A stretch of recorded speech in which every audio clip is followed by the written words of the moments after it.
le porno fait des dégâts monstrueux chez les jeunes. Parce que Arthur disait tout à l'heure très bien qu'on a, nous adultes, des comparaisons avec la vie réelle et qu'on sait qu'une femme c'est très compliqué et que nous sommes d'ailleurs nous-mêmes parfois très compliqués, hein, ça peut arriver, et qu'il y a toutes sortes de combinaisons. Mais vision du premier film porno en moyenne chez les garçons 12 ans et demi. Ils n'ont aucune référence. Ils n'ont rien pour savoir que ce n'est pas réel.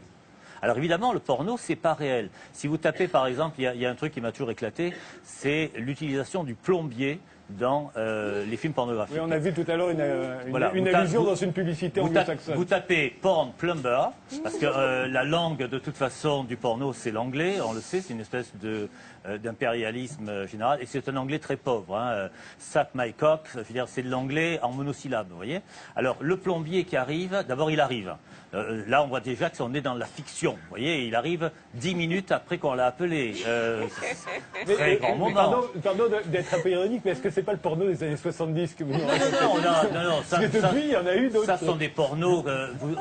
Vous tapez ça, vous avez plusieurs centaines de milliers d'entrées, si je puis ainsi m'exprimer, sur le plombier qui arrive, qui de surcroît est beau, qui a le t-shirt artistiquement déchiré, tout bien. Hein, mais le gosse de 12-13 ans, la fille de 14 ans, limite également, premier visionnage pour les filles.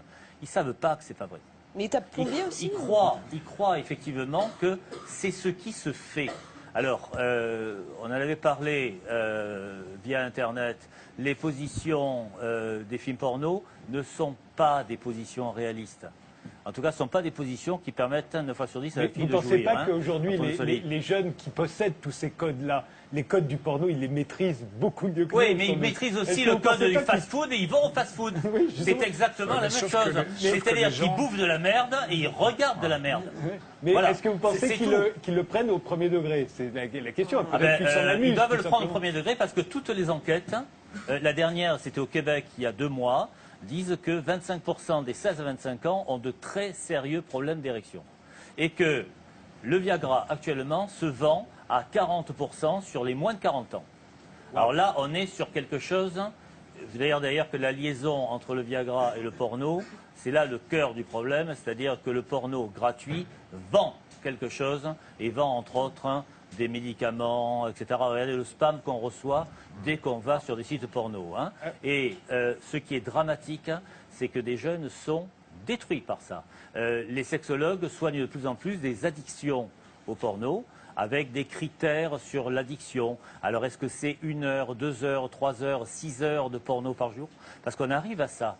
On arrive à ça et il est certain qu'à un certain moment, ça n'a plus aucune efficacité, en tout cas beaucoup moins d'efficacité que la vie réelle. Mais est-ce qu'ils vont oser aller dans la vie réelle avec la petite queue médiocre au sens pur du terme, c'est-à-dire moyenne, qu'ils ont entre les jambes, alors qu'ils ont vu sur le porno Mister Marcus ou Dieu seul sait qui en a à fournir à plusieurs mecs, hein, d'ailleurs, s'ils veulent. On pourra la découper et en faire plusieurs. Et de la même façon, vous avez aux États-Unis 15 000 filles mineures qui, chaque année, se font poser des prothèses mammaires pour ressembler aux stars du porno. Bon, rien que pour ça, ça mériterait d'être interdit et qu'on en revienne enfin aux 11 000 verges, aux 120 journées de Sodome, qui là sont des vrais livres qui donnent de vraies idées. Alors qu'on soit bien d'accord, moi je ne parle pas au nom des ligues de vertu, pas du tout, je parle au nom de la salubrité de l'érotisme.